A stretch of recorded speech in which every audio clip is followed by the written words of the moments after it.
muito grande poder. Quando a gente pensa em colônia, a gente sempre pensa numa metrópole, beleza? Colônia, metrópole. Quando a gente pensa na metrópole, a gente tem uma civilização, né? Que é uma instituição de poder que atua sobre uma colônia, tá? Por exemplo, Portugal era metrópole, né? Brasil, colônia. Metrópole, né? Não é aquele conceito de geografia, não, de cidade grande. A metrópole ela é uma instituição que é de poder sobre uma colônia, tudo bem? Então, a gente tem esse conceito de que o Brasil ele era um país que sofria, né? Sob uma posição de poder de Portugal, quando ele era uma colônia. Como assim? Por exemplo, o colono aqui no Brasil ele não podia comercializar com ninguém além dos próprios portugueses, tá? As vantagens fiscais, vantagens políticas eram sempre a favor dos franceses. Lembra daquela guerra dos mascates que a gente falou bem no início do curso, né?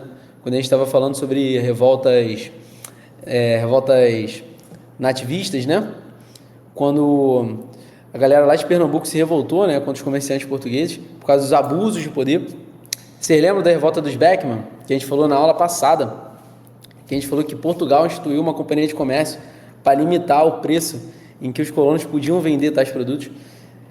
Então, de fato, né, a gente tem essa imposição de poder sendo instituída desde sempre quando o Brasil era uma colônia, tá? Isso vai mudar um pouco, beleza? Quando a gente chega ali para 1750, um pouco para frente, né? Importante a gente lembrar que a gente estava no auge ali, e no auge para o decaimento do ciclo do ouro, né? Da mineração no Brasil. E a gente vai relembrar, né, que quem estava no poder na hora era o Pombal, beleza? Lembra do Pombal? Alguém lembra aí, período pombalino? Tá, isso em 1750, 1780, mais ou menos, 80 e pouquinho, até assumir a Rainha Maria Verdadeira, né? Marquês de Pombal, ele mesmo, período pombalino. Marquês de Pombal, tá? Ele era um homem que se via quase como se fosse um rei, né? De quase nada, tem até um livro muito bom, inclusive, é Pombal, de quase nada a quase rei. E esse cara, ele basicamente instituía, tá? Um controle aqui no Brasil, como se ele fosse um monarca, tá? Era um despotismo esclarecido, que a gente chama. Por quê? Ele era um monarca, despótida é o quê? É um monarca. Esclarecido, muita gente não entende esse conceito. O que é o despotismo esclarecido? Déspota é o quê? É um monarca. Déspota, tá? Um rei, um monarca, alguém que manda. Esclarecido, isso vem do iluminismo, por isso aí é esclarecido. É um cara que é iluminado. Como assim? É um cara que é um rei que tem ideias iluministas, ou pelo menos favorece ideias iluministas. Lembram das ideias iluministas? Liberalismo e tudo mais. Estou recapitulando bastante coisa aqui, tá, pessoal? Não precisa ficar, tipo, bitolado, não. Ai, meu Deus, tem que estar entendendo tudo. O que não lembrar não tem problema. Vou tentar só esclarecer aqui. Ele era um déspota esclarecido. É o quê? É um rei com ideias iluministas. Ideias científicas, mais ideias de favorecer a burguesia, mas a gente sempre tem que lembrar que rei é nobre, rei não é burguês, né? Então, assim, ele sempre tenta fazer um manejo. E é importante a gente lembrar que Pombal não era um rei, né? Pombal não era um rei, mas ele era encarregado, beleza? Pelo controle da colônia brasileira. E qual é a questão? O Pombal, cara, principalmente perto do final do governo dele, vai dar muita autonomia para os colonos portugueses. Estimular, talvez, o início de uma indústria. Óbvio, não chegou a surgir indústria, mas ele estava facilitando, beleza? Estava quebrando um pouco o pacto colonial. O que é o pacto colonial? Colônia só compra e vende para a metrópole, beleza? Ele estava quebrando um pouco, estava abrindo algumas exceções para alguns tipos de produto. Então, assim, ele já começou... Pombal já começou a dar o quê? Uma certa autonomia para o Brasil, tá? É importante pensar que já se começa ali. Depois tivemos o governo da Viradeira, ou Maria Louca, né? A Viradeira, ela assim, basicamente chegou e ela era uma absolutista, monarquista absolutista. Então ela já chega no Brasil como? Brecando tudo que o Pombal tinha feito. Ela tinha um ódio pessoal pelo Pombal, né? O Pombal basicamente descobriu um plano que Maria Viradeira tinha feito contra o próprio marido, né? Rei Manuel, tá? Dom Manuel, né? Ela tentou matar o rei, tá? De Portugal, Maria Viradeira, e o Pombal vai descobrir, vai denunciar, e basicamente o que vai acontecer é que Algumas pessoas da família delas vão ser presas, outras assassinadas, né? Executadas na forca pelo plano de conspiração. E ela vai jurar a morte do Pombal. Não vai conseguir matar Pombal, o Pombal vai pro exílio. E diz que sente saudade do Brasil. Mas o que acontece é que Viradeira vai começar a brecar, tá? Tudo que Pombal... E vai restabelecer aquele pacto colonial mais forte, tá bom? Nada de indústria no Brasil. Vai proibir a manufatura no Brasil, tá? Proíbe manufatura no Brasil, não pode mais surgir. Que era uma estratégia que Pombal estava querendo construir. E basicamente vai fortalecer essa ideia colonial, tá? Maria Viradeira. Depois de Maria Viradeira, quem assume o poder de Portugal é o rei Dom João VI. Tudo bem? Estão comigo até aqui? Estão me acompanhando? Muita coisa, estou indo muito rápido. Eu quero chegar logo no Império. Tá dando para acompanhar legal, pessoal? Eu não quero que vocês se preocupem tanto com essa revisão assim bem rápida que eu estou fazendo para chegar logo no Império, não. Vocês estão conseguindo acompanhar? Tá de boa, né? Beleza. É muito bom quem acompanhou as aulas porque vai lembrar de tudo que eu tô falando. Então agora Dom João VI, né, assume o poder em Portugal.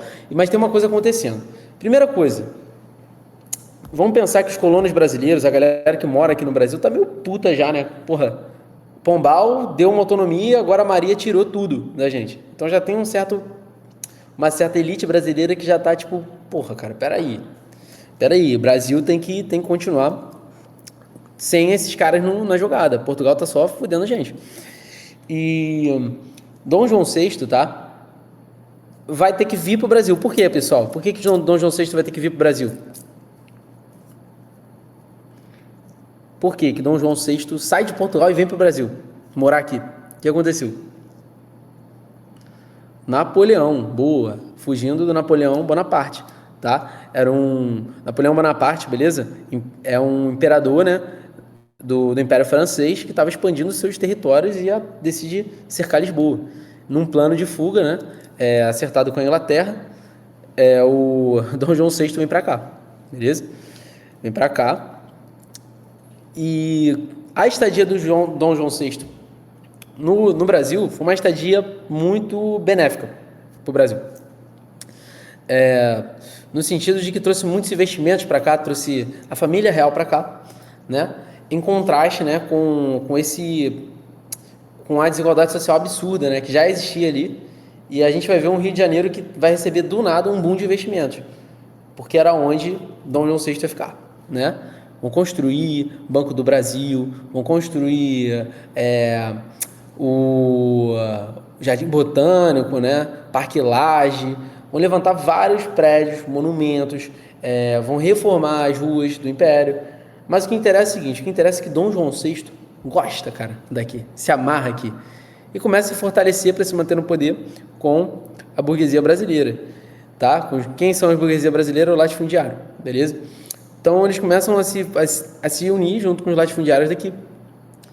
E Dom João VI, tá? Ao mesmo tempo em que ele está se unindo com o latifundiário aqui, ele está arrumando briga com a galera lá de Portugal, tá? A galera lá de Portugal tá puta, né, com a família real, porque eles fugiram, deixaram uma cambada de gato pingado lá, enquanto Napoleão tava lá. Quando Napoleão saiu, quando Napoleão foi derrotado, a burguesia de Portugal tá falando o seguinte, cara, o cara tá lá no Brasil, tá lá na colônia, vem pra cá agora, volta pra cá, que a gente vai decretar uma monarquia parlamentarista, sem o rei mandar em nada, e você vai ter que vir aqui assinar. Entendeu? E vai ser o nome disso. O nome dessa revolução é Revolução Liberal do Porto. Galera, eu tô indo muito rápido, eu sei. Mas fiquem tranquilos. Fiquem tranquilos que o que interessa vai chegar já já. Porto. Só recapitulando coisa aqui. Boa, Rafa. É isso mesmo. Dom João VI vai falar o seguinte. Vou nada. Inclusive, para vocês ficarem calados, eu vou o quê? Eu vou aumentar a autonomia do Brasil. A partir de agora, o Brasil não é mais uma colônia. O Brasil é um Reino Unido de Portugal e Algarve. Agora ele virou um Reino Unido. Beleza? Como que aconteceu essa revolução? É porque depois que o Dom João VI ele fugiu de Napoleão. Não ficou lá, não morreu com os portugueses. Foi pro Brasil. E o pessoal ficou lá, né? Então, quando Napoleão sai, a burguesia de Portugal aproveita a deixa para quê? Tentar tirar esse cara do poder. Eles respeitavam a família real no sentido histórico, né?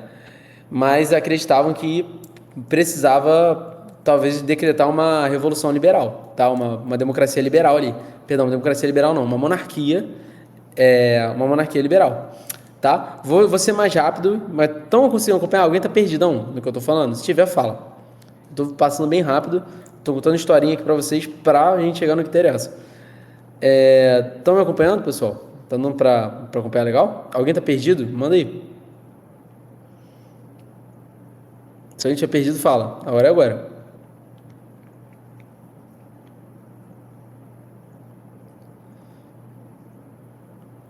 Dando pra acompanhar, né? Tranquilo. Tranquilo. Todo mundo concorda? Posso seguir nesse ritmo até chegar ao ponto que interessa? Que a gente vai falar de fato? Suave, então. Beleza.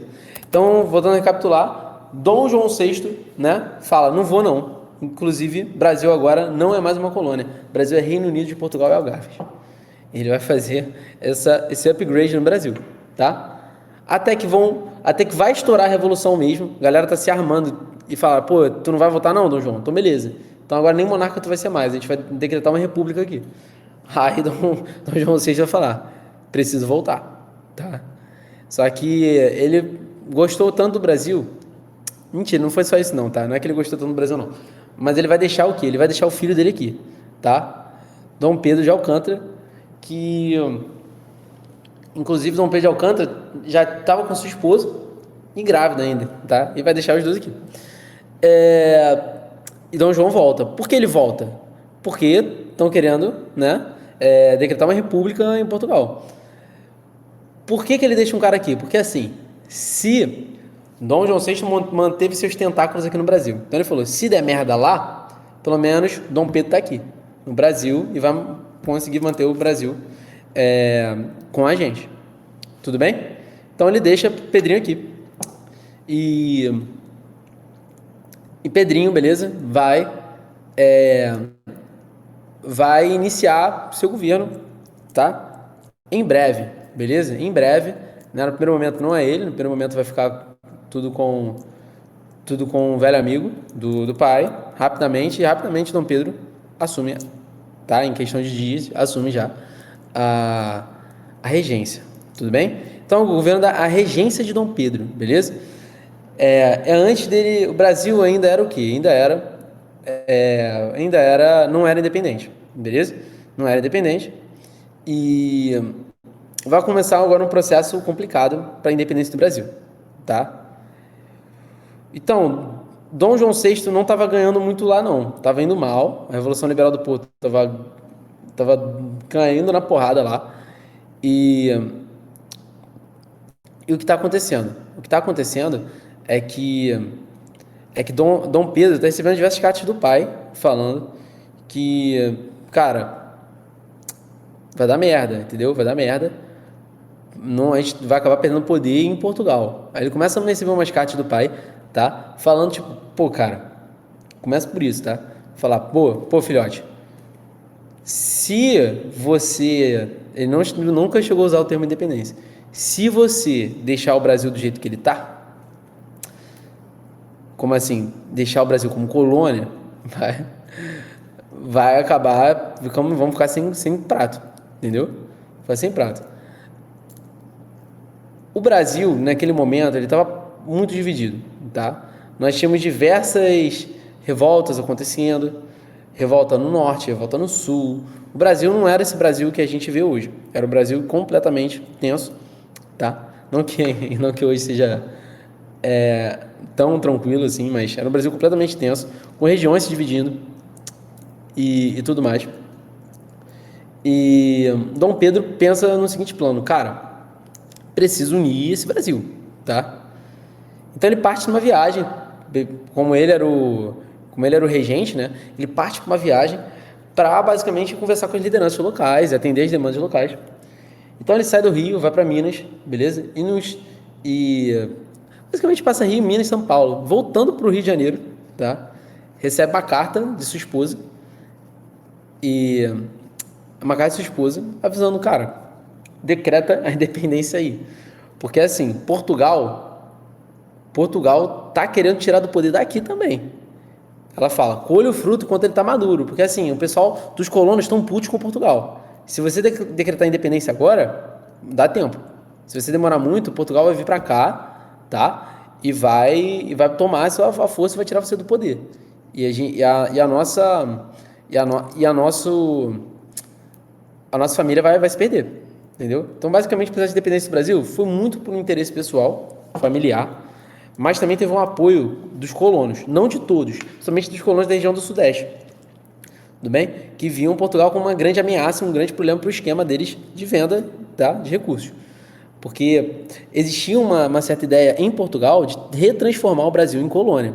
Estão comigo até aqui? Estão acompanhando? Lá em Portugal, eles queriam fazer o Brasil colônia, de novo, tá? Começa a surgir essa ideia lá na Revolução Liberal. Porra, tem que rebaixar os caras colônia, que Reino Unido do cacete. Então isso gera um ímpeto de proteção aqui no Brasil, né? Anti-lusitano mesmo, tá? E Dom Pedro I vai aproveitar essa cartada para fazer o grito de piranga, tá? Vai lá com sua mula, né? E com uma bela de uma caganeira, declarar a independência do Brasil, beleza? E depois volta para casa. Diziam que ele tava dando uma... Ele nem ia passar em casa, né? Ele ia passar na casa da amante. Várias histórias falam disso. Depois ele retorna à casa dele, tá? E retorna como... Não mais como um simples regente, mas como imperador, tá? E começa o primeiro reinado, né? O Império do Brasil começa a surgir, tá? Primeira coisa sobre esse império, que é uma coisa muito importante pra gente falar aqui, tá? Primeira coisa sobre esse império que é muito importante de falar. Só um instante aqui.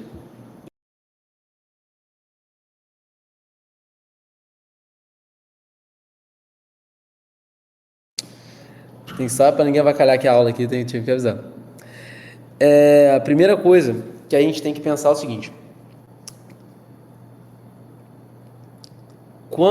Beleza? Quando a gente tem esse processo de independência de Portugal, a gente tem o quê? A gente tem uma cacetada de portugueses vindo para cá, tá?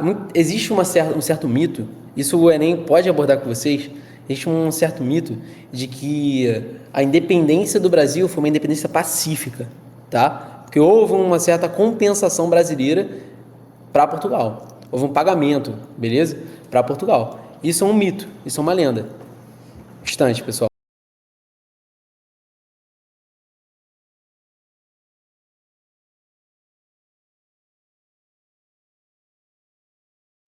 Então existe esse mito, né? Existe esse mito de que foi um movimento pacífico. Não foi. Houve resistência de Portugal. Portugal mandou vários, cara, inclusive eu vou mandar para vocês depois, tá? Eu vou mandar para a Linda vai me cobrar no WhatsApp. Eu tenho um material que mostra o quanto número de esquadras portugueses que vieram para cá, tropas. Então, assim, houve uma guerra de independência, tá? Assim como houve nos Estados Unidos, houve sim uma guerra de independência, tá? No Brasil. Tudo bem? Uma guerra de resistência contra os portugueses. E foi uma guerra violenta. Milhares de mortes, tá? O que acontece é que agora vamos para o que interessa para o Enem, tá? Vamos para o que interessa para o Enem. O que acontece é o seguinte, o que acontece é que desde esse primeiro momento em que a gente teve uma independência do Brasil, cara, vamos pensar um pouco. Porra, o Brasil, ele foi declarado independente por quem? Por um português, cara. Um português que estava aqui declarou a independência do Brasil. Então, foi um cara de Portugal que disse que o Brasil era independente. Mas por isso aí, tá? A primeira análise que a gente tem é essa. A independência, tá, do Brasil foi feita por um português. Começa por isso. Qual o problema disso? Cara, você acha que Dom Pedro era anti-lusitano? Dom Pedro I? Não era. Dom Pedro I principalmente não era, entendeu? Então, se começa a ter um movimento da história brasileira, tá? Uma narrativa da história brasileira de esconder esses certos acontecimentos. O Brasil brigando com Portugal, isso houve uma atenuação, de fato, disso. Entendeu? Então, por isso que você não escuta falar da guerra da independência brasileira, não é nem dada na escola. Até hoje em dia já começa a dar. Porque houve, desde o início, uma certa tentativa de amenizar. Tanto pela parte de Dom Pedro I, tanto pela parte de Dom Pedro II, para preservar o legado do pai. Tá? Importante ver que muitos quadros que vocês veem do Dom Pedro I, isso é muito importante para o Enem, são quadros feitos depois da morte dele, inclusive. Feito no Dom Pedro II, na época do Dom Pedro II. Porque há sempre uma tentativa, beleza? De se contar a história, tá? De acordo com os interesses dominantes. Como assim? Porra, se é um país que é imperial, eu tenho interesse o quê? De valorizar a ideia da monarquia. Cara, já que eu não é nem 10 vezes isso. Então, por exemplo, Dom Pedro I, Dom Pedro II, o que eles vão fazer? Eles vão querer sempre valorizar essa história da monarquia, tá bom? História da monarquia. Você vai querer ver o quê? Você vai ver sempre estátuas, legados, quadros, tudo o quê? Tudo valorizando, vangloriando a monarquia. Diferentemente do que você vai ver na República, né? Na República, por exemplo, pouco vou ter cuidado com preservar essa memória monarquista. Por quê? Porque os governos republicanos têm outros interesses. Faz sentido? Então, assim, a história, tudo é contado de acordo com os interesses, monárquicos. Tudo bem até aqui? Inclusive, tem uma coisa sobre um dos imperadores sempre ser retratado como velho nas pinturas, sendo que ele assumiu já criança, né? Isso, foi Dom Pedro II. Dom Pedro II, a gente já vai falar dessa história, ele assume muito jovem. Assume com 13, 14 anos de idade. Perdão, 14 ou 15 anos de idade, tá? Não, 15 anos, né? 14, sim, foi no momento do golpe da maioridade, mas ele assumiu com 15. Mas vamos lá. Vamos falar do Dom Pedro I. Cara, Dom Pedro I, ele tem um governo muito tortuoso, muito complicado, tá? Ele era um analfabeto político, desculpa falar assim, não era um analfabeto político, mas era um cara completamente complicado, cara. Entendeu? Ele era um cara extremamente absolutista, tinha um viés absolutista, apesar dele tentar conciliar com isso. Ele mostrava, assim, um viés absolutista. Você vê isso pela Constituição brasileira, tá? Já começou, né, na formação da Constituição brasileira. Assim que ele declarou a independência do Brasil, ele pediu para os deputados fazerem uma constituinte, tá? Quando chegou a constituinte na mão dele, ele falou, cara, não vai passar. Como é que é isso? Que foi a famosa Constituição da Mandioca, né? Como é que é isso? Não tem como, porra, passar isso aí. Porque, tipo, tirava o poder do Dom Pedro I de qualquer controle sobre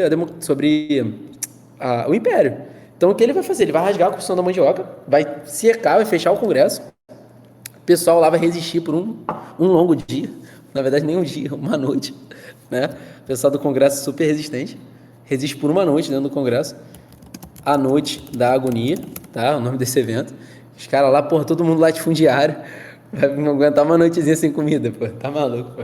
Os caras pedem arrego assim que amanhece, tá? E foi muito pesado pra eles. E assim, botaram cadeira na porta, tudo mais. Tá aí a Noite da Agonia, né? E o que vai acontecer, tá? Esse é um evento importante, vocês terem em mente. O que acontece é que Dom Pedro I passa a Constituição dele depois, tá? Vai passar a Constituição dele depois. E o ponto principal que vocês têm que ter é o seguinte: vai passar uma Constituição totalmente agregando poderes ao Império, agregando poderes ao Imperador. Agora começa a ser formado um poder que vai se manter pelo Dom Pedro II também, que a gente chama de poder moderador, tá? Se eu não me engano, essa Constituição é a Constituição de 1834. Foi de 34? Eu acho que foi. Eu vou confirmar com vocês. Qual foi o ano da Constituição? Tem que confirmar. Depois eu confirmo, tá? Essas coisas eu vou confirmar com vocês, porque eu vou pesquisar aqui as datas. Se tem um ponto fraco meu, são datas, tá? 1824, viu? Já estava errando por 10 anos. Então existe essa questão. Um minuto aí, rapidinho.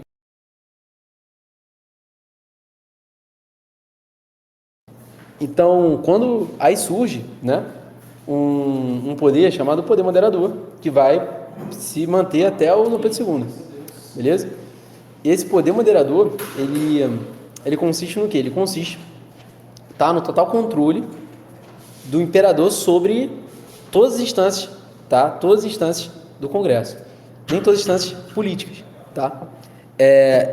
Por exemplo, eu posso tirar um cara do poder e colocar um cara no poder, tá? Basicamente assim que funciona. Eu indico alguém e posso tirar outro. Se o Congresso me mexer no saco, eu tenho poder para dissolver completamente tá? Esse congresso, beleza? É assim que funcionava, tá? De forma bem mais simples aqui, por viés de revisão, é assim que funciona. O imperador ele pode mandar quem ele quiser para fora, botar quem ele quiser para dentro. Ele que manda, tá? E isso se mantém com Dom Pedro II, de uma forma um pouco mais amigável, mas continua sendo um poder extremamente absoluto sobre o rei. Cipriano Barata, extremamente crítico, né? Foi Cipriano Barata? Acredito que tenha sido Cipriano Barata, um dos maiores críticos, né? Ele vai escrever uma carta falando se existe se existe um poder que tem poder de julgar, poder de criar leis, né? E poder de ação, não existe, né? Não existe não existe Congresso. Acabou o Congresso. O Congresso é uma fachada, tá? Isso que ele fala, não existe Congresso. Não tem, beleza? Parlamento, como era chamado, né? Tô falando Congresso, mas o nome correto seria Parlamento. Não existe Parlamento. Não tem Parlamento, porra, né? Não tem Parlamento. Não tem. Os deputados são deputados que estão ali, são deputados fantasmas. Tudo bem? São deputados fantasmas que estão ali, beleza? Isso, parlamentarismo às avessas, tá? Ficou como ficou conhecido. Boa. Porque é o parlamentarismo ao contrário. Eu já vou mostrar isso para vocês, como é que funcionava. Eu posso mandar uma foto, já que você soltou. No final, dou um aprofundamentozinho para a galera que vai fazer outras provas, tá? Que esse aí é um conteúdo mais teodista. Quero que vocês entendam mais a ideia. No finalzinho, eu vou dar um aprofundamento e quem quiser ficar, depois de questões. Então, Dom Pedro, né? Depois de um governo bem tortuoso e muito tenso, tá? Porque, cara, ele declarou a independência, ele foi para Rio, Minas e São Paulo. E o Brasil não foi. Então, para ter uma noção, cara, teve gente que só foi descobrir que o Brasil estava independente um ano depois, porra. Declaração, mais de um ano depois. O poder moderador aqui, nesse caso, seria do Dom Pedro II. Tá? E Dom Pedro II era um gênio político, beleza? Muito pela mãe dele. Um instante aqui.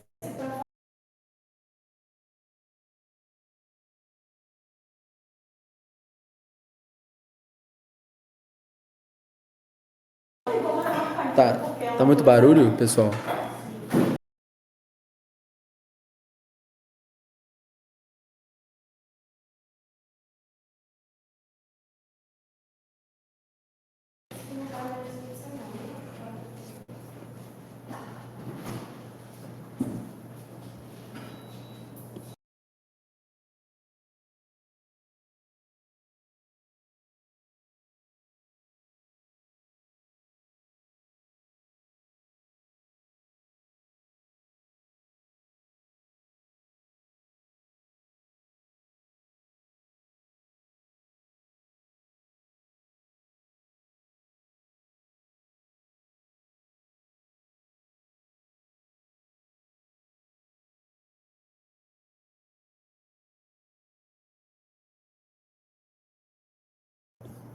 Pronto. Então, assim,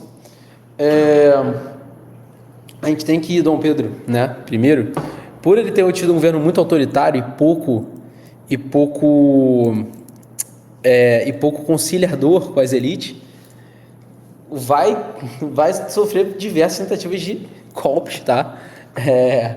Entre os próprios, assim, não foram golpes, tá? Não foi nenhuma revolução, nenhuma revolta, mas por trás dos panos, cara, o pessoal tava puto, né, com Dom Pedro, principalmente uma classe social que são os latifundiários brasileiros, tá? Muito importante que aí surge dois partidos, Partido Português e Partido Brasileiro, aqui no Brasil, que depois, né, vão se tornar, né, os partidos, né, vão se tornar uma cacetada de partido, mas simplificam para vocês como conservadores e liberais, né? Aqui, no caso do Pedro II, já é mais uma verdade, mas isso demora um pouco a acontecer. Mas nós temos o quê? O Partido Português e o Partido Brasileiro. O Partido Português tem interesse do quê, pessoal? Só dando uma simplificada. Tem interesse o quê? Nos interesses de Portugal. Os mais radicais do Partido Português queriam que o Brasil voltasse a ser colônia, tá? E ficavam mamando o Dom Pedro I. Desculpa o palavreado, pessoal. Mas, literalmente, cara, favorecendo tudo, tá? Que o Dom Pedro I queria, cara. Entendeu? Tudo que o Dom Pedro I fazia, Era apoio. Porque Dom Pedro I, querendo ou não, tem uma família lá em Portugal. Tem uma família lá em... Então ele favorecia, de certa maneira, os interesses portugueses. E isso deixava o quê? Isso deixava, basicamente, os colonos muito putos. A elite latifundiária, muito puta. Tá? Muito puta mesmo. E cara, o Partido Brasileiro vai começar a iniciar diversas oposições, né? Alguns eventos críticos, né, para a gente lembrar dessas oposições foram as noites das garrafadas, né, tudo mais. Depois do assassinato de um homem que era contra o Império, um jornalista, tá? Foi assassinado e tudo mais, beleza? E isso vai repercutir muito feio pro Dom Pedro, porque ele foi executado por uns caras que eram conhecidos como... Nossa, esqueci o nome dos caras. Mas esses caras, eles eram basicamente um complô, né, de assassinos do Estado, entendeu? Então, de fato, havia esse problema. Então, teve, né, essa noite das garrafadas. Teve duas, né, noites das garrafadas, de forma bem simplificada. Olha aí, cara, essa imagem é mó caô. Essa imagem aí que mandaram, ela é usada em diversos eventos, né? Mas por uma pressão política muito grande, interna e externa, tá? Dom Pedro I abdica do poder, beleza? Abdica do poder e vai embora, tá? Abdica do poder e vai e volta para Portugal, inclusive. Beleza?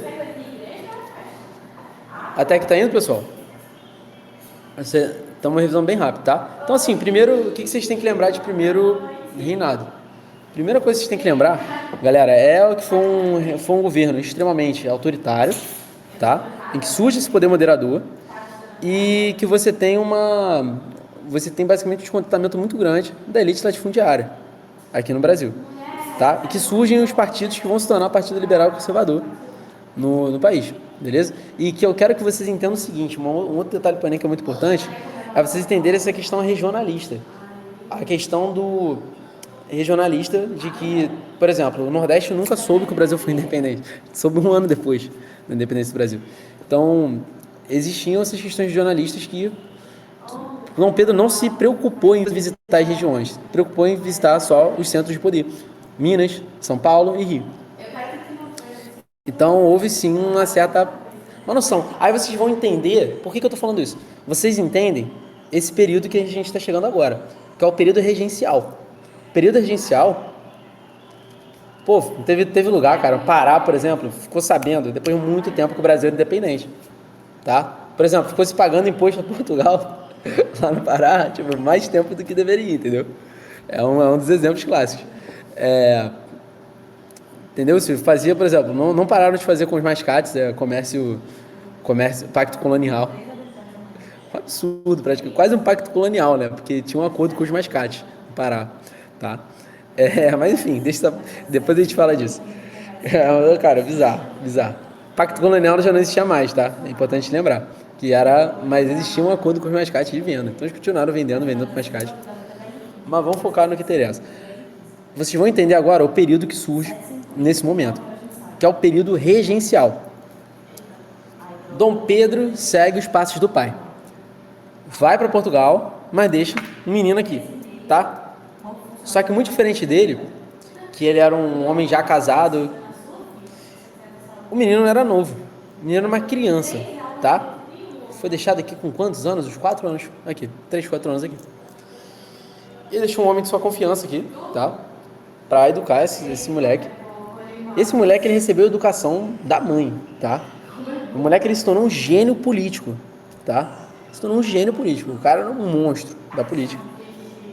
E no momento que ele não estava no poder, tá? Quem vai assumir vão ser políticos, tá? É a primeira vez que eu tenho alguns políticos no poder. A ideia era o que? A ideia era que se esperasse 18 anos, né? Não 18 anos, perdão. Era que se esperasse até que o menino completasse 18. Perdão, 21 anos, que era a maioridade da época. Então a ideia era essa. Espera Pedrinho fazer 21 e ele toma o poder. O que acontece é que esse período foi tão complicado, mas tão complexo, tá? Que você vai ter que você vai ter que, assim, vai dar várias merdas, tá? Não vou me atentar tanto aos governos, tá, pessoal? Mas teve a regência trina provisória e a regência trina permanente, beleza? Depois duas regências unas. O que é interessante é o seguinte, é que a primeira regência una, ela era do Partido Liberal, tá? Então, o que os caras fizeram? O liberal, ele é um cara que acredita muito no federalismo, né? Divisão do poder e tudo mais. Então, os liberais, eles transformaram o Rio de Janeiro num estado neutro. O que é um estado neutro? O estado não serve para nada. Cada estado brasileiro, né, que eles chamavam de província brasileira, eles colocaram uma Câmara Legislativa em cada um desses locais, tá? E cada lei deveria ser feita pelo próprio lugar. Fizeram as guardas nacionais, isso é muito importante. O que é a Guarda Nacional? A gente, quando pensa Guarda Nacional, imagina que é um exército do Brasil. Mas Guarda Nacional, na verdade, são tropas que estão à disposição de cada estado. Então, por exemplo, se você for, sei lá, no Grão-Pará, o Grão-Pará ele tinha sua Guarda Nacional. Se você for no Rio de Janeiro, o Rio de Janeiro tinha uma Guarda Nacional. O que eu estou fazendo? O que os caras fizeram? Pensa aí, num Brasil que não tinha uma união, os caras eles estão dando tropas, dando poder político, tá? E, cara, os caras eles podiam mexer no próprio Código Criminal, cara. Isso é a primeira agência UNA liberal. Cara, o que vocês acham que vai acontecer, pessoal? O que vocês acham que vai acontecer isso? Vai estourar uma porrada de guerra, né? Porque, assim, ninguém vai... Você acha mesmo que a Guarda Nacional vai ser só para atender os interesses do Brasil? Não, é para atender o interesse dos latifundiários. Então, eu tenho 20 mil homens, vou mandar eles atacarem um outro lugar. Então, começa a acontecer essas guerras interprovinciais. É guerra civil no Brasil todo. Tanto que, assim, são dezenas, tá, de revoltas. Dezenas de revoltas residenciais, tá? Eu não vou me atentar às revoltas residenciais todas não, tá? Eu vou falar de uma em específico só, que é a minha aposta para o Enem de hoje, desse ano, que é a revolta dos malês, tá? Ou dos malês, né? Como cai. Que foi uma revolta muito curiosa, foi uma das mais baixas, né? Mas teve várias, tá? Sabinada, cabanagem, uma cacetada de revoltas em tudo quanto é lugar do Brasil, por conta dessa má gestão. Agora, especificando essa revolta dos malês, que é a minha aposta, pra gente revisar, cara, é uma revolta muito curiosa, porque assim, ela tem um teor religioso e racial, tá? A revolta dos malês foi feita por escravos, tá? Escravos da etnia Nagô, tá? Etnia Nagô, e especificamente num ramo da etnia Nagô que eram conhecidos os imalês, tá? Imalês, tá? No dialeto Nagô significa muçulmano. Então, assim, eram escravos muçulmanos. E esses caras, eles eram diferenciados, pô. Porque, assim, eles sabiam ler, sabiam escrever, porque a religião muçulmana, né, ela não acredita que, assim, um homem analfabeta, né, uma pessoa analfabeta, pode ser convertido. Porque faz parte da religião muçulmana ler o Corão. Então, você tem que saber ler e escrever. Então, esses caras, eles já eram letrados, eles já sabiam escrever, já sabiam, né? E eles tinham, inclusive, quando eles estavam nas fazendas, né, escravos das fazendas, eles recebiam algumas diferenciações, cara. Então os caras que eram centros de poder mesmo. Davam alguns anéis, tá? Os imaleses davam alguns anéis, inclusive dados às vezes pelos próprios donos das fazendas. O que acontece é o seguinte, é que esses caras, tá? Isso tudo vai acontecer na Bahia. Eles vão, em Salvador, eles vão basicamente tentar iniciar uma revolta, tá? Uma revolta em Salvador, uma revolta de escravos. Só que assim, pessoal, existe uma controvérsia, tá, nessa história, que muitos autores, como foi apagado, cara, o pessoal não quis valorizar porque era uma revolta negra, né? Como era uma revolta negra, houve várias tentativas de apagar. Um cara só vai escrever sobre a revolta dos Imalês 70 anos depois, tá? E falando mal, falando que era o escárnio foi uma das piores revoltas que teve, falando mal. Depois vai ter em 1930, né, em 1940 e pouco vai ter mais uma recapitulação sobre essa revolta. Tá? Foi 70 anos depois. Perdão, foi 70 não, foram 80 anos depois, né? 80 anos depois. Que foi a primeira escrita sobre a revolta dos Imalês. Era um cara criticando. Foi citado, né? No livro falando mal da revolta, falando que foi uma revolta desorganizada. E todo mundo sabe que hoje em dia já se sabe que não foi dessa maneira, tá? Qual é a questão? Como esses escravizados eles sabiam escrever, eles começavam a trocar cartas. E eles sabiam escrever em árabe. Quem sabe ler árabe aqui? Ninguém. Então eles escreviam em árabe e iam trocando essas cartas entre eles mesmos, entre os malês. E eles conseguiram ajuda, tá, de muitos negros forros, né? Que é o negro forro. O negro forro é o escravo que já foi liberto, tá? É o homem que tem forro advém de alforria, né? Então é o negro que foi alforriado. E quando tópico agora, o L, o tópico é revolta dos malês, tá? Mas a gente tá falando de império. Eu vou passar rapidinho pro Dom Pedro II, nessa primeira hora aí, vou dar uma pausinha de 5 minutos e a gente faz as questões, tá? Correr aqui para dar tempo. Então é o seguinte, então esses escravizados, tá? Esses escravizados, eles basicamente vão se unir, tá? Vão planejar uma revolta muito bem estruturada. Pensaram por 6 meses, 7 meses, e no final de um ano eles conseguiriam reunir as armas necessárias para fazer tudo, tá? E muita gente diz que o objetivo deles não era... Um dos objetivos era abolir a escravidão, mas o outro era o quê? Decretar, tá? Isso é uma curiosidade de vocês. Decretar um Estado Islâmico na Bahia, beleza? Então, muito curioso nessa revolta muito diferente. Só que deu merda. Não deu certo. Porque um dos negros forros, né, trabalhava numa fazenda, que ajudou, esqueci, foi um casal, né? E próximo, assim, a revolta ia acontecer na semana seguinte. Não, em 3 dias, tá? Em 3 dias ia acontecer uma revolta. Ia acontecer a revolta estourar lá em Salvador. E esse casal de negros forros, pô, ficou meio preocupado com o bem-estar dos seus antigos, é, é até ruim falar uma palavra dessa, né? Mas seus antigos donos, né? Infelizmente, é uma palavra de merda falar. Mas seus antigos donos, né? Porque era assim, era uma dominação bizarra que se existia no momento da escravidão. E eles, preocupados com o bem-estar, né? Foram lá e falaram pra eles, aí, te falar um negócio, não anda na cidade alta tal hora daqui a 2 dias não, tá? Vai acontecer um negócio feio lá. Eles vão falar. Cara, assim que eles escutam isso, os caras vão correndo, correndo, correndo, vão logo pra polícia. Ele vai falar, ó, tal hora e tal lugar vai ter uma revolta. Então, já estava todo mundo preparado. Os homens da Bahia, né?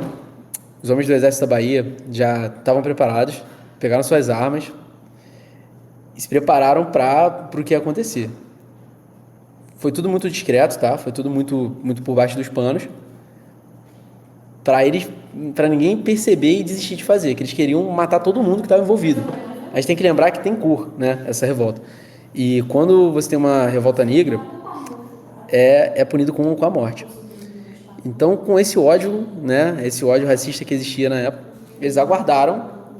E no primeiro movimento da revolta, já começou a estancar o tiro. Tiro, tiro, tiro. E mataram, tá? Todo mundo. Foram mais ou menos uns 500 ou 600 revoltosos, tá? E foi uma revolta muito, assim, muito significativa, pensando na questão de que foi uma revolta feita por uma camada social que era extremamente, né, era extremamente dominada pelaquela sociedade. Uma camada social que estava à margem daquela sociedade, né? Então, pensando em Enem, cara, pode ser que caia para vocês. Somente relacionando, né, essa ideia da revolta dos malês, talvez com outra revolta. O Enem adora fazer esse, tem um texto, tem outro. Então, fazer esse raciocínio, né, de luta pela representatividade. Por que que agora vocês estão valorizando umas revoltas dessas? Entendeu? É questão da representatividade histórica, né? Beleza, pessoal. Então essa daí é a revolta mais importante, mas não digo que é a mais importante, dei uma olhada em todos. Mas se a gente precisa de uma aula só para falar de revoltas regenciais. Vou falar rapidamente agora com vocês. Segundo reinado. Tudo bem? Estão acompanhando até aqui, cara? Como é que tá aí? Foi tranquilo até agora? Falamos de coisa pra cacete já, né? Caraca, falamos desde Pombal até, caraca, pior que eu acho que tá bem sintetizado. Foi uns 3 meses de aula em 40 minutos, né? Encheu uma folha, boa, boa. Tá. Então depois, tá? Não se tente tanto essas coisas com o Enem, não, cara. É muito difícil nem cobrar isso. Teve regência una, né? Ou a regência trina provisória, 3 pessoas. Regência trina permanente. Regência una liberal, regência una conservadora. Tá? E o que acontece é o seguinte, o que acontece é que já se entendia que não ia dar certo. Já se entendia que esse Brasil estava completamente dividido, estourando diversas revoltas, Confederação da Escola. Cara, estourou tanta revolta no Brasil, que já sabia que, assim, precisava de alguém para unir todo mundo. Senão o Brasil ia virar diversos países diferentes, né? Então, não só os conservadores como os liberais apoiaram, tá, um golpe. Mas foi principalmente feito pelos liberais, tá? Principalmente feito pelos liberais, que foi o golpe da maioridade. Tudo bem? O que aconteceu foi o seguinte, o golpe da maioridade foi um pouco engraçado, essa história. O que aconteceu foi, num dia de congresso muito cheio, né? No final desse dia, os deputados estavam aprovando tudo, né? Eles passaram um edito, tá? Uma projeto de lei que aumentava a maioridade do Dom Pedro II, tá? Para 14 anos. Um dia antes dele fazer aniversário. Era uma sexta-feira. O Congresso entrava em recesso sábado e domingo e votava segunda. E eles passaram isso por baixo dos panos. Foi tipo assim, uma cacetada de lei, eram umas 30 leis. Aí no meio eles botaram, e a maioridade do imperador, tá? Vai para 14. Por isso que é um golpe, tá? Porque eles foi um golpe legislativo mesmo. Eles fizeram eles aprovar um documento gigante, mas que no meio tinha uma maioridade. Tudo aconselhado com Dom Pedro, Pedrinho, esperto pra caramba. Tá? Então, tivemos sábado e domingo, com graça e excesso. Chegou segunda, tá? E tava lá os conservadores, né? O presidente do parlamento lá, conservador. De manhã cedo, quando ele olha pra porta, tava vindo um molequinho, né? Molequinho, louro, cara de europeu. Quando ele olhou rápido, ele botou o óculos, numa manhã, segunda-feira, opa, Vossa Majestade, o que eu posso lhe ajudar? Eu quero saber, aí Dom Pedro fala assim para ele, eu quero saber sobre minha coroação. Como assim sua coroação? Todo respeito, Vossa Majestade, mas o senhor ainda é menor de idade. Sua coroação está marcada para quando o senhor completar 21 anos. No Vossa Alteza, né? Completar 21 anos. Aí ele, dá uma olhada nisso aqui. Aí ele mostrou o documento. E todo mundo olhou e falou, Todo mundo ajoelhou e falou, muito obrigado, meu rei, perdão pelos insultos. E é isso. O moleque assumiu com 14, na verdade 15 anos, tá? No poder. Ele assume com 15 anos, de fato. Ele vai ficar 1 ano ali numa regência. Mas ele assume o império, tá? Com 15 anos de idade. Tudo bem? Vai ser coroado. E agora eu quero resgatar o que vocês falaram no chat. Eu acho que foi Sopa que falou, né? Quando a gente tem o Dom Pedro II, né? Existe um livro foda que fala sobre isso, tá? O nome é As Barbas do Imperador. Cara, Dom Pedro II, ele assume como um moleque de 14 anos, tá? E na coroação dele, sabe o que ele fez na coroação dele? Pegou 2 galeões, tá? Um dos maiores navios da época, pra entrar, beleza? Pela Baía de Guanabara, no Rio de Janeiro. Colocou um tapete vermelho na Candelária. E tiro de canhão pra tudo quanto é lado. Um monte de tropa marchando. A Candelária totalmente luxuosa. Chamou um dos maiores arcebispos, tá? Que estavam da Europa, que estavam no Brasil, pra coroar ele. Foi um absurdo, cara. Foi um absurdo. Altíssima moda e tudo mais. Pra quê? Pra de chegar e falar, meu irmão, eu tô chegando. Eu cheguei no poder. Era um moleque de 14. Cara, a notícia da coroação do Dom Pedro II, que ele fez, virou notícia na Europa toda. A família Habsburgo, todo mundo falava, vocês viram o Pedrinho lá? O moleque tá sinistro. Então, pra quê? Porque assim, ele era um moleque que não tinha, tá assumindo com 14 anos, sem nenhuma moral, com o pai dele, que teve um péssimo governo. Ele chegou botando a mão na massa, meu irmão. Mostrando o que é que manda no poder. E é muito interessante a gente ter essa noção, ter essa análise, tá? Porque é o seguinte, quando a gente pega Dom Pedro, vocês vão ver as fotos de Dom Pedro II. Pega uma foto de Dom Pedro II aí. Pega Dom Pedro II, Dom Pedro II, 1850. Pesquisa aí uma foto. Uma foto, um quadro, né? Na verdade. Dom Pedro II, 1850. Tem uma foto para vocês.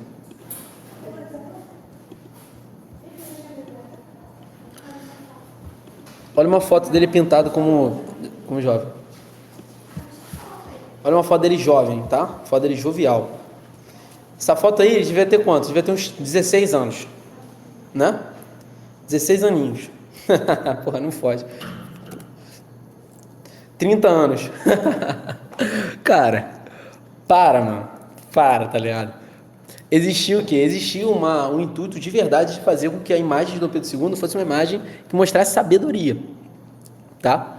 Por isso que ele é sempre pintado com a barba feita, com a barba grande, barba branca, mesmo que ele não tivesse, né? Barba branca, porque ele era um cara muito jovem que estava assumindo o poder. Então, assim, ele tinha que mostrar essa ideia de sabedoria. Vocês vão ver que muitas vezes ele é colocado sentado, né? Que mostra que ele é um cara velho, é um cara que, tipo, ele é um cara sábio, sabe, de óculos. Vocês vão ver muitas fotos assim, maturidade e sabedoria, exatamente, que é o intuito dele. E, inclusive, isso é a tese defendida, né, nas Barbas do Imperador, livro excelente, tá? De uma autora, porra, genial. Deixa eu mandar pra vocês. Nas Barbas não, é as Barbas do Imperador, né? Um absurdo, né? Um absurdo, livro sinistro demais, tá? Então, quem gosta de história, é leitura obrigatória, tá? Então a gente tem um Dom Pedro que se apresenta como um dos maiores, né? Líderes do Brasil. E vou te falar, cara, o cara foi, para o bem e para o mal, o cara sabia governar, cara. O cara sabia governar. Você tá vendo o negócio?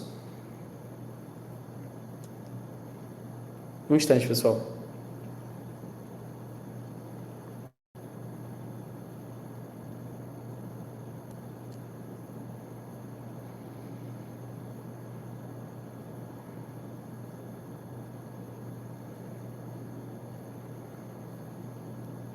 Perdão, pessoal. Então, houve sim uma tentativa real de fazer esse movimento, tá? De mostrar que o Dom Pedro era um cara muito sério, né? E, pessoal, vamos pensar um pouco agora. Algumas coisas podem ser abordadas, tá? A gente vai ver muito isso nas questões. É o quê? Primeiro, criação da história brasileira, tá? O Brasil, ele é um país... Existe um autor que fala essa frase, que o Brasil é um país inventado, é um país construído, porque ele foi costurado. Eles são diversas pessoas completamente diferentes, diversos locais diferentes, em que a gente tecela esses caras em um país só. Como é que a gente pode comparar, por exemplo, a realidade do Sudeste com a realidade do Nordeste? Com a realidade, até hoje, isso. Imagina na época. Então foi um país costurado, tá? E isso foi uma iniciativa do Dom Pedro II. Dom Pedro II vai criar, tá? Não é ele que cria, é criado na regência provisória, né? No período regencial, mas ele vai estimular, tá? IHGB, né? Instituto de História e Geografia do Brasil, tá? Instituto Historiográfico, na verdade, eu falei História e Geografia. Instituto Historiográfico, eu vou pegar depois para vocês. IHGB, eu perdi a sigla agora. Mas assim, quando a gente tem essa ideia, quando ele cria um instituto para formar uma história brasileira, para selecionar o que entra e o que sai, por exemplo, a revolta dos malês, que eu acabei de falar com vocês, uma revolta escrava, sai, né, da história do Brasil, ele tá o quê? Ele tá criando uma história brasileira, que vai o quê? Vai repercutir até hoje em diversas mazelas sociais, né? Por exemplo, na época a escravidão era liberada, né? Então assim, se tinha um intuito de denegrir mesmo, tá? De você... Essa palavra, né? Uma palavra até que é uma palavra errada, né? Uma palavra ruim, que surge nesse momento, né? Denegrir. Denegrir vem do quê? Ele era muito usado por eles, tá? Nos textos. Denegrir vem de uma ideia de negro, né? Tá? Então, assim, vem essa ideia de negro. Denegrir é uma palavra negativa, tá? Quem vai falar muito disso é um cara que tem um livro chamado Preconceito Linguístico. Muito bom. Esqueci o nome do cara. Mas, sim, é muito usado por eles naquela época, entendeu? Como se fosse uma ideia negativa, né? Então, você quer mesmo, naquela época, eles queriam mesmo que o negro se fudesse. Queriam que o negro se foda, não pode entrar na história. Então, por exemplo, revoltas como revoltas dos malês foi totalmente desvalorizada, tá? Totalmente desvalorizada. Tentaram esconder todas essas revoltas, tentaram esconder lideranças negras, tentaram esconder diversas revoltas, né, republicanas, por exemplo, como foi o caso da revolta. Tá, isso não foi colocado na história brasileira naquela época. A Conjuração Mineira, né? A Inconfidência Mineira. Então houve sim essa questão de tentar construir uma história, tá? Ao mesmo tempo, você tentava construir uma ideia de brasilidade, unida na imagem do Dom Pedro, tá? Unida na idade o imperador é brasileiro, o imperador nasceu no Brasil, o imperador nasceu aqui, então ele é brasileiro mesmo, ele une o Brasil, todo mundo está unido na imagem do Dom Pedro. Isso foi um processo muito longo, tá? De muito esforço que o Dom Pedro vai tentando fazer em cada momento. Ele vai visitar diversos estados, fazer alianças com diversos estados, tá? Conciliar muito com o poder moderador, que eu falei com vocês, né? Ele vai tentar sempre colocar a gente de determinadas regiões, alguns conservadores de determinadas regiões, outros liberais, mas foi difícil. Tanto que vão ter várias revoltas, tá, pessoal? Eu não vou aprofundar tanto para a gente poder falar só do Império mesmo.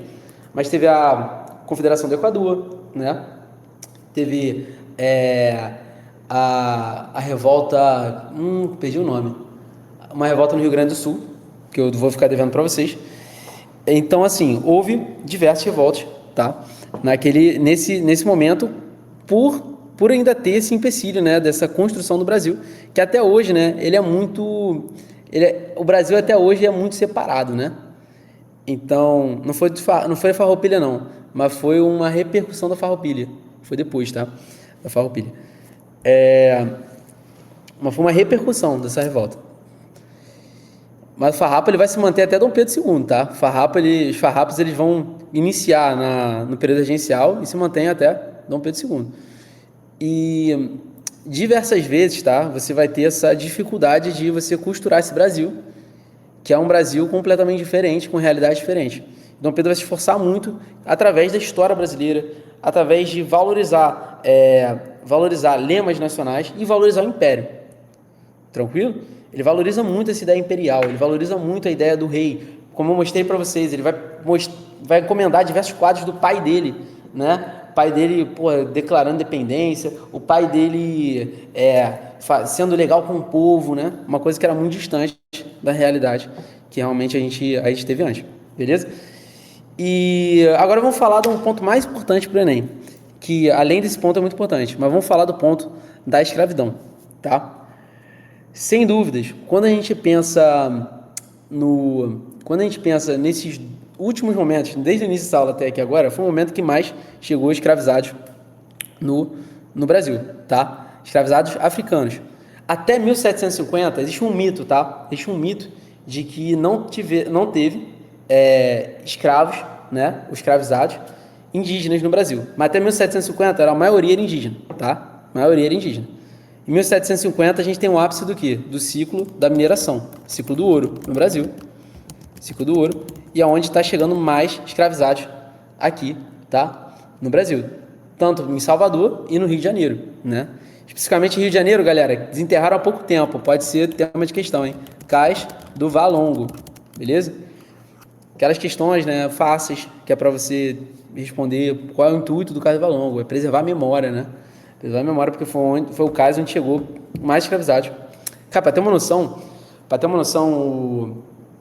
o Cais do Valongo, né, foi em 1750 que estava chegando muito escravizado para cá. Então, como eu falei, Dom João VI, né, tinha vindo para cá. Cara, eles tamparam para o pessoal não ver. Porque, assim, quando os primeiros integrantes da família real chegaram aqui, no Rio de Janeiro, antes de Dom Pedro, eles ficaram horrorizados com o cenário. Era uma coisa tão horrível. O navio negreiro, ele cara, chegava a metade, estima que chegava a metade vivo. Eles tratavam o pessoal igual estrume mesmo. Jogava todo mundo num convés, extremamente apertado, quente, sem ventilação, rodeado de doenças. Não tinha banheiro, então todo mundo fazia suas próprias necessidades ali. Se alimentavam apenas com o que sobrava, né, da alimentação dos outros marinheiros. Então, assim, chegava ninguém vivo, chegava 50% vivo, meia metade no caminho. E os corpos iam apodrecendo e causando diversas doenças.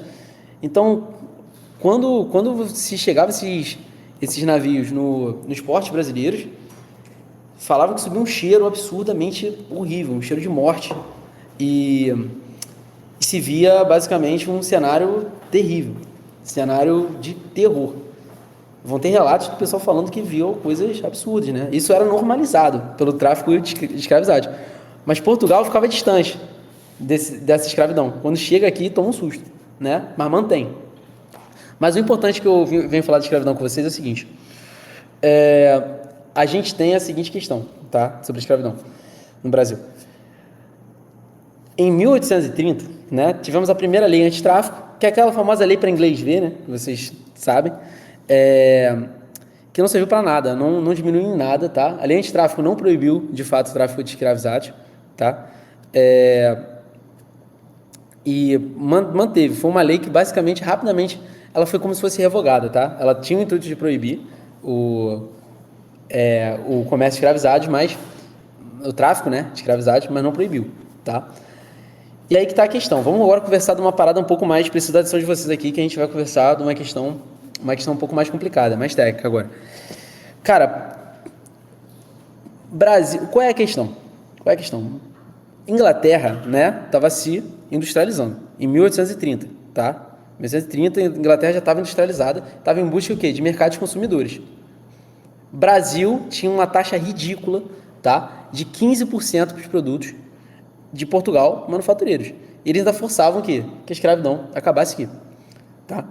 Teve uma questão, né, que essa lei de tráfico foi para inglês ver mesmo. Teve uma questão que não cai tanto no Enem não, que é a questão CRIS, né, que acabaram prendendo um inglês aqui no Brasil e vamos fazer essa lei de tráfico como uma compensação, mas essa lei foi para inglês ver, não serviu para nada.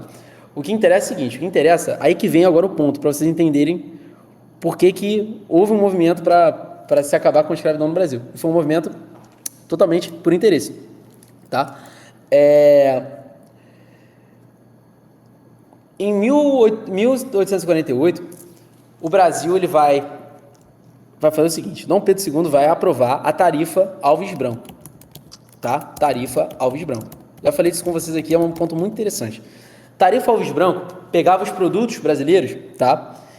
E ela faz o seguinte, primeiro, vão aumentar a taxa, tá? Para 30%, 40% e 60%, todos os produtos de fora, tá? Vão aumentar a tarifa, beleza? Vão aumentar a tarifa. Então, Inglaterra, a maior parte dos produtos foi para 30%. Outra coisa que eles fizeram, se 60% era um caso, por exemplo, o que perguntava, tem algum brasileiro aqui produzindo prego? No Sul tem? Não. Nordeste tem? Não. Centro-Oeste tem? Tem. Estou produzindo. Então prego que chegar no Brasil vai ser taxado de 60%. Tudo que era produzido no Brasil, isso é pouco interessante. O que se interessa é o fato que vai acontecer agora. Todos os produtos que já eram produzidos no Brasil, que eram muito poucos, tinham uma tarifa de 60%, tá? Caso eles viessem de fora. Beleza? Então agora preste atenção para vocês entenderem como é que foi o movimento. Então, Inglaterra, de um dia para a noite, estava pagando 15%, uma taxa muito baixa no Brasil, taxa de graça, estava entrando todos os produtos aqui. Do dia para a noite acorda, agora pagando 30%, o dobro. Inglaterra não vai gostar não, tá? Inglaterra não vai gostar não. Em 1849, tá? Um ano depois da tarifa Alves Branco, a Inglaterra vai lançar uma lei, né? Uma lei chamada Bill Aberdeen. Já ouviu falar dessa lei? Fala aí. Quem já ouviu falar dessa lei? Bill Aberdeen. Bill Aberdeen, tá? Foi uma lei que basicamente fazia o seguinte. Agora, todo navio brasileiro, não navio brasileiro, todo navio que estava transportando escravizados, navio negreiro, ia ser automaticamente confiscado pela Marinha Real Inglesa, tá? Isso foi uma resposta ao Brasil, né? Foi tipo, ó, vocês, o maior retorno financeiro que vocês têm é com o comércio de escravizado, tá? Então, assim, se estão me fudendo aqui com essa lei, com essa tarifa alves branco, eu vou ferrar vocês com a Bill Average. Então, eu vou ferrar o tráfico negreiro. E, cara, isso deu uma merda muito grande. Assim, os colonos não, né? Não é mais colono, mas os latifundiários brasileiros, né? Eles ficaram extremamente putos, não tem outra palavra. Ficaram extremamente putos com a Inglaterra. E, cara, deu uma crise diplomática bizarra, a ponto de o Brasil já não estar mais nem se comunicando com a Inglaterra nesse ponto, tá? Cortaram relações, mandaram representante internacional de volta para cá, foi só problema. Em 1850, nós vamos ter o quê? Lei Eusébio de Queiroz. Lei Eusébio de Queiroz, tá? Foi uma lei que de fato proibiu o tráfico de escravizados no Brasil, tá? E, de fato, proibiu mesmo, tá? Proibiu mesmo, não era mais permitido. Tá? Vai ter até uma história depois do que a gente comentou na última aula, lembra? Dragão Vermelho, que foi em Fortaleza, né? Muito maneira a história. Depois a gente só comenta com vocês. Mas quando teve essa lei, de fato reduziu, tá? O número de escravizados no Brasil. Só que o que era uma comemoração, o pessoal, porra, realmente agora a escravidão vai acabar. Se tornou uma longa espera, tá? Se tornou uma longa espera. Porque vão ser mais de 30 anos, tá? De escravidão ainda. Então, se percebe o quê? Um movimento, tá? De tentar o quê? De tentar postergar essa escravidão por longos anos. Por longuíssimos anos, tá? Se percebe esse movimento. De tentar fazer o quê? Pô, vamos, ó, primeira lei antitráfico, lei Eusébio de Queiroz, lei do ventre livre, lei do sexagenário. Por que tu não abole logo então, cara? Por que tu não abole logo então? Porque eles estão tentando postergar, tá? Isso até não aguentar mais. Beleza? E nisso... Nossa, é pioneira. Nisso vai surgir... Qual foi? Nossa, é pioneira na libertação dos escravos. Sim, teve alguns, o amigo tá falando aqui, teve alguns estados, né, cidades e estados que antes da Lei Áurea, né, eles já tinham abolido a escravidão. Então, assim, um ponto muito interessante é isso, é que foi desgastante, tanto que vai surgir aí, né, o movimento abolicionista, nesse momento aí, tá? O movimento abolicionista surge, muito carregado por Luiz Gama. Luiz Gama, ele era um homem, tá? Que ele não nasceu ele nasceu livre, tá? Ele nasceu livre, mas foi vendido como escravo, tá? Pelo próprio pai, beleza? Pelo próprio pai. Uma situação muito horrível. E ele vai conseguir sua liberdade e vai dedicar sua vida dele, a sua própria vida, a libertar, tá? Outros escravos através do direito. Ele se forma em direito e ele vai ter libertado ele vai ter conseguido mais de 500, tá? Alforrias até o final da vida dele, através do direito mesmo. Então ele foi o expoente aí do movimento abolicionista. Ele é até anterior, né, de fato, ter um movimento abolicionista no Brasil, mas sem dúvida ele foi um dos maiores expoentes. Acho que tem um filme sobre ele, sim, mas eu nunca cheguei a ver o filme, mas eu acho que tem. E depois disso, tá, vai ter vários nomes, né? Até agora só estou lembrando de Joaquim Nabuco, mas tem outros nomes que vão basicamente lutar pela abolição, tá? Então foi uma pressão muito grande, tá? Tanto interna quanto externa, para se abolir. E o Brasil continuou postergando isso até não dar mais, até não ter como mais, entendeu? Até não ter mais como. Foi quando foi decretada a Lei Áurea, e nem foi por Dom Pedro, foi pela Princesa Isabel, porque Dom Pedro estava fora do Brasil no momento, né? Dom Pedro II estava tratando uma doença, né? Uma doença intestinal na Europa, então ele nem estava aqui quando foi abolida a escravidão. Então isso foi uma mancha, né? Uma marca muito pesada que vai gerar, né? Gera até hoje, o Enem vai cobrar isso de vocês, gera até hoje essas mazelas, né? Sociais que existem, né?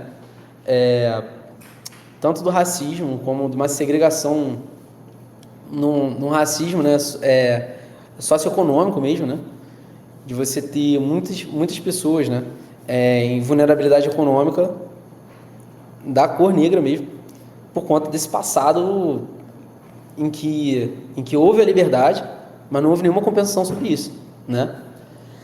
Quando em 1888, né, quando a Lei Áurea foi assinada pela princesa Isabel, houve muita festa, né? Muita festa, houve tudo mais. Por uma semana foi festa no Rio, festa. Só que depois acabou a festa e o pessoal teve que voltar a trabalhar na fazenda onde eles eram escravizados, para ganhar uma mixaria. Porque não teve uma compensação. Não teve uma compensação. Eles foram forçados a voltar para condições de subemprego, condições horríveis de trabalho. E isso continuou assim por um bom tempo, né? Tanto que, lembra que a gente falou da revolta da Chibata na aula passada? Revolta da Chibata, já puxando lá para frente agora, depois do Império. Revolta da Chibata foi, né, com Hermes da Fonseca, já falamos disso. Mas, assim, quem era o líder da Revolta da Chibata? Almirante Negro, né? Era João Cândido. João Cândido era marinheiro, tá? E, inclusive, vários marinheiros, né? Com os marinheiros da Marinha, né? Eles eram negros, em geral. Por quê? Porque era uma condição de trabalho degradante e que só pessoas que não tinham nada a perder faziam. Porque o cara trabalhava absurdamente, não ganhava nada. Isso mostra o quê? Isso mostra que essa população negra não foi amparada no momento, né? No momento de libertação. Então, essa que é a grande crítica, né? E por que escravizado? Pessoal da redação aí, agora. Por que escravizado? Já falei isso 20 vezes aqui no curso. Por que escravizado? Manda aí.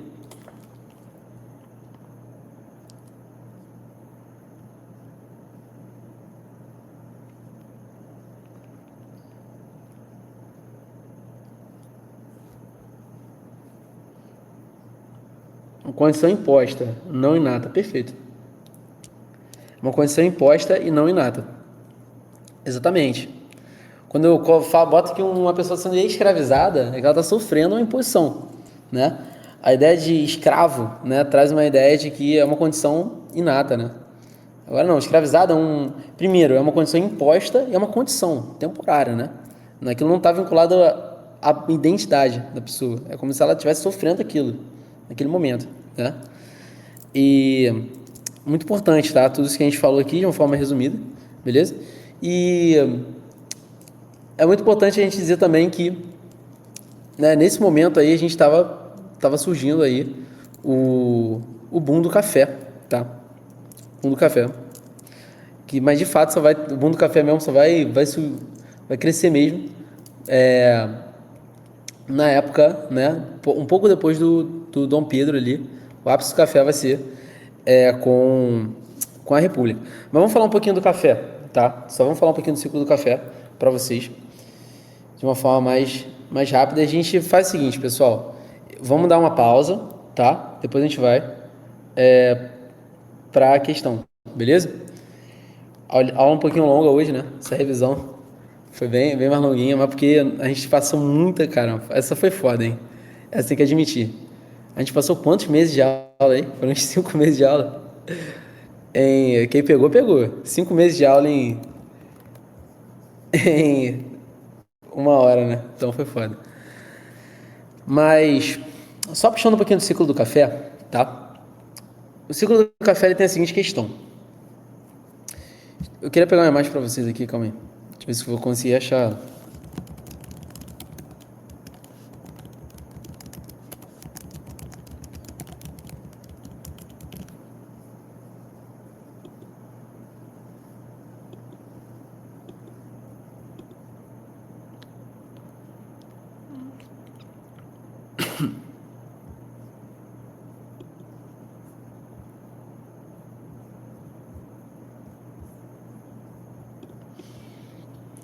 Pessoal, pior que a imagem eu não vou ter, não.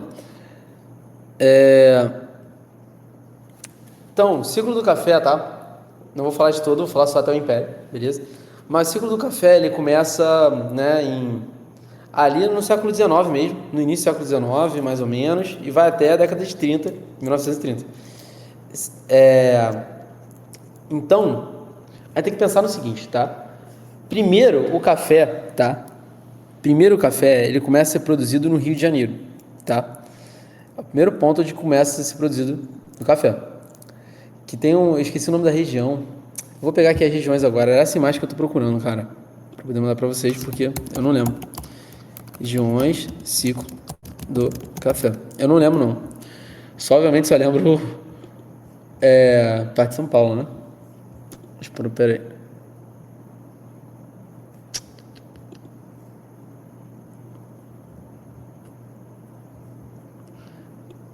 Pronto.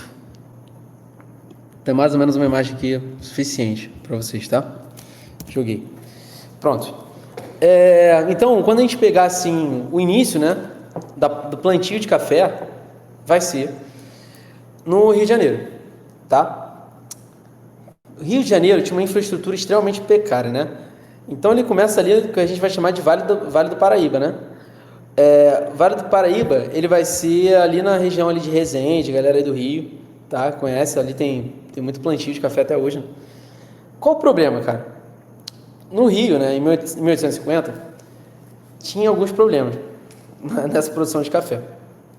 Primeiros problemas foi o quê? Primeiros problemas que aconteceram foi o seguinte: o Rio de Janeiro, ele não tinha ferrovia que levava do Porto até o Vale da Paraíba. O Vale da Paraíba, de carro, sei lá, ali para você ir ali no Estaleiro, Mauá, por exemplo, cara, são sei lá, uns 3 horas, 2 horas de carro. Imagina o pessoal levando essa porra na mula, maluco. Tá? Lá do Vale da Paraíba até o Porto do Rio. Não tinha um trem, tá? Que passava ali.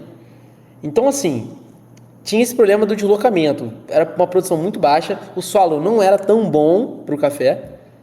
E outra coisa, a mão de obra era escravizada. Cara, tu acha escravizado, que tá naquela condição imposta, tá naquela condição de sofrimento, vai ter cuidado com o café? Não vai ter cuidado. Vai querer fazer de qualquer jeito. Né? Não tá recebendo nada, tá puto com aquela condição. Então, no Rio, tá, em 1850, vai falhar. Não é que vai falhar, mas quando eu falo falhar, não é que acaba, tá? Tanto que tem até hoje. Mas não vai ser tão bom. Vão reclamar muito, tá, da qualidade do café do Rio de Janeiro.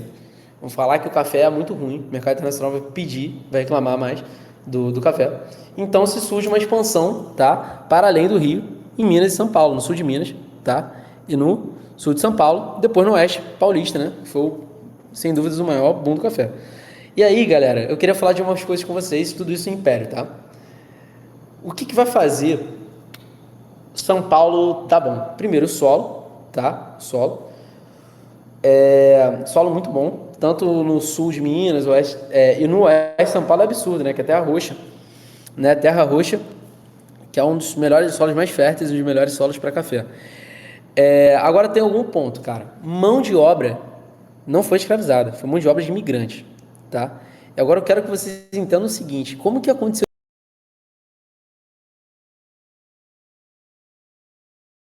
Primeiro é movimento migratório para cá, beleza? Europa, né, estava em crise pós guerras napoleônicas e tudo mais, né? Depois das guerras napoleônicas, demorou para se organizou, tiveram diversas revoltas, né? Não foi nem pela guerra napoleônica, a guerra napoleônica aconteceu muito mais cedo, mas foram das diversas revoltas, né? Primavera dos povos, tudo mais, surgindo diversas revoltas na Europa. Isso aí a Lu deve ter falado com vocês. Se não falou, se ainda não falou, a gente vai fazer essa revisão com vocês ainda. E é o seguinte: muita gente passando muita necessidade na Europa, tá? Alguns latifundiários brasileiros, tá, tiveram uma ideia genial. Porra, e se a gente fosse lá, tá, lá na Europa, pegasse esses caras aí, estão passando necessidade, para vir trabalhar no Brasil?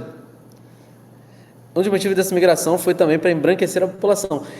Sim, mas vou te falar, esse movimento de branquecimento vai ser mais para depois, tá? Vai ser mais para depois.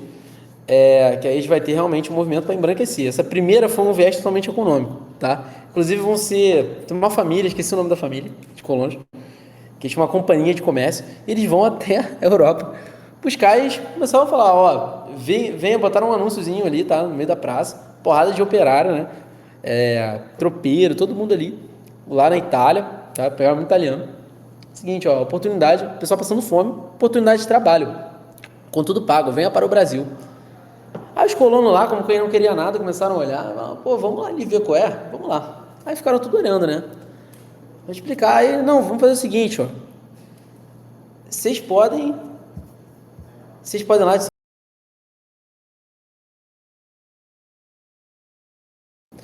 tá bom, beleza. Voltando aqui. Vocês podem fazer o seguinte, tá? Vocês podem. Deixa eu recapitular assim o que eu perdi. O pessoal tava lá, né? Os colonos, né? Colono ia ser o quê? O pessoal que ia chegar de fora pro Brasil. Então eles chegaram ali, porra, olhando pra ver o que tava acontecendo. Olhando pra ver, porra, oportunidade boa, vou encher meu bucho, ganhar uma grana, vou pro Brasil. E aí os caras falando, não, mas peraí, mas eu vou dar um nome pra família, tá? Valença. Mentira, tá? Ô, seu Valença, como é que eu vou pro Brasil? Era um pai, tá? Um pai aqui do Brasil que mandou os filhos lá pra captar os otários, né, mano? Então, o pai lá, foi a primeira tentativa de imigração, isso lá em São Paulo, em Minas, tá? Foi o seguinte, ó, não, vem cá, cara. Tu vai trabalhar lá, vai plantar café, tranquilão. E ó, a gente vai pagar, mas eu não tenho dinheiro pra ir. Quem vai pagar minha passagem? Não, não, isso é com a gente, porra, deixa que a gente paga. Vamos pagar a passagem de vocês. Tá tudo certo. Mas eu não tenho lugar pra morar aí? Esquece isso. Já lá já tem um terreno preparado com várias casinhas pra vocês morar, pô. Inclusive leva a tua família, pô. Esposa, filho, você não tem não? Ah, inclusive eu vou pagar a passagem de todo mundo, tá? Mas não é muito longe de mercado? Tá com a gente, pô. Lá vai ter uma loja, vocês podem comprar até com o dinheiro do trabalho de vocês. Cara, o pessoal foi, porra. O cara vai pagar tudo. Vai pagar isso pra mim? Beleza. Então vambora. O salário era bom. Então, levou uma porrada de italiano, uma porrada de gente pro Brasil. Aí quando os caras chegaram lá na fazenda, pô, não é que tinha casa mesmo? É, casinha boa, pá. Era uma casa. Aí tá, aí, mas beleza, vamos lá, pô, viu que o trabalho era de boa, plantar café, pá, foram na casa. Aí, primeira semana trabalhando tranquilo, mas aí chegou sexta. Aí ele falou, não, ó, aí vai um por um ali, ó, vocês estão na fazenda. Vem todo mundo ali na casa conversar com o dono da fazenda. Que aí vamos acertar as contas. Aí os caras chegaram aqui na primeira semana, tá? Ah, como eu falei, né? Eu ia pagar adiantado vocês. Então tá aqui teu dinheiro, mas espera. Vamos pegar um bolo de dinheiro, pera.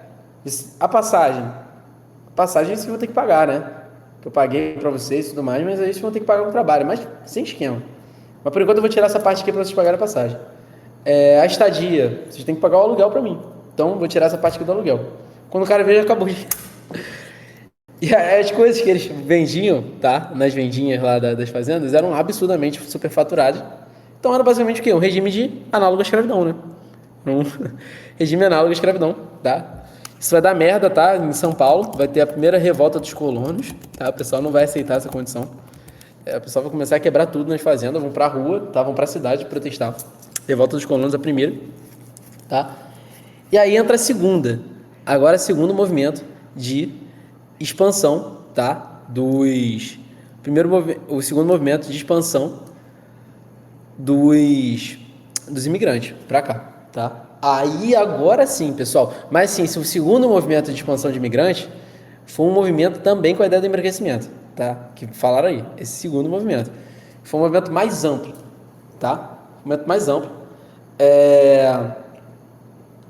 E vai trazer muita gente de diversos, tá, países para cá com a ideia de embranquecer a população, tá? Também. Mas, de fato, vai trazer muita gente para o café aqui. Vai ser muito mais regulado pelo Estado. Dessa vez o Estado vai apoiar a imigração, vai investir na imigração, tá? E vai garantir que esse processo não aconteça de forma extremamente abusiva, como estava acontecendo, tá? Dava várias garantias e tudo mais para realmente atrair.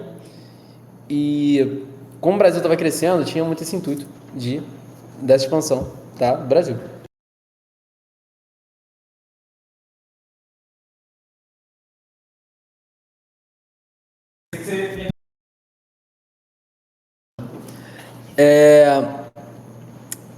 Mas enfim,